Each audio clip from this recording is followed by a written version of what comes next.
பல்லவன் சிற்பிகள் அன்று பண்ணிய சிற்பத்தில் ஒன்று பெண்ணென வந்தது இன்று சிலையே.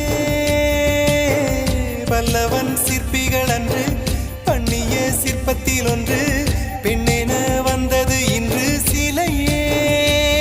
உந்தன் அழகுக்கில்லை ஈடு, என்ன விலை அழகே, சொன்ன விலைக்கு வாங்க வருவேன், விலை உயிர் என்றாலும் தருவேன்.